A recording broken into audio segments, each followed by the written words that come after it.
Bonjour à tous, aujourd'hui présentation d'un uniforme de la Volksturm avec des éléments de la Hitlerjugend. La AJ est une organisation de jeunesse allemande créée en 1926, donc c'était l'organisation, il n'y en avait aucune autre qui était autorisée par le parti.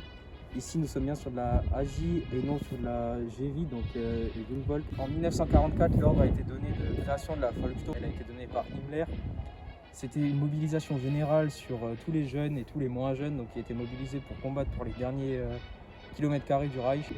Donc ici le grade de Rotenführer, donc c'est un grade Hitlerjugend qui sera conservé par notre soldat. Comme chose bien distinctive, Volksturm, nous avons donc le brassard. Il pouvait se retrouver sur trois formes différentes. Ici la plus caractéristique, donc avec le rouge, le blanc et le noir, donc du drapeau du parti. En autre élément sur la vareuse qui ont été conservés de la Hitlerjugend, donc nous avons le triangle de bras et les pattes d'épaule qui est présente sur la vidéo que je vous montre actuellement à l'écran. Donc elle est pourvue d'une vareuse qui varie entre le modèle M43 ou M44. Donc c'est une disposition qui est assez légère. Tous les jeunes hommes sont en vodka guêtre. Le ceinturon qui sera pour notre part ici Blut und Ehre, donc de la Hitlerjugend.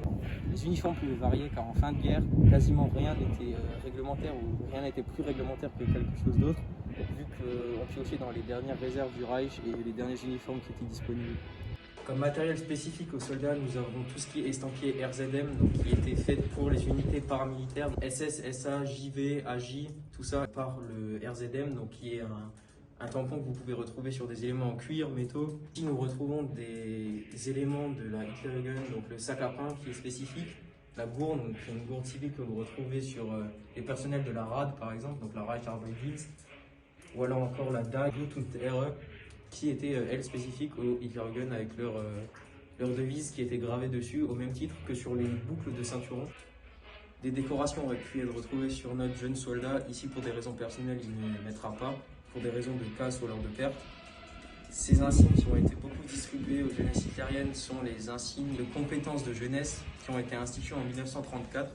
Donc sous 4 critères qui sont l'athlétisme, le tir, en terrain toutes les connaissances et également la politique. Elle sera beaucoup vue sur les photos au même titre que la croix de fer, deuxième classe, que vous verrez sur quasiment tous les personnels présents sur la photo juste ici.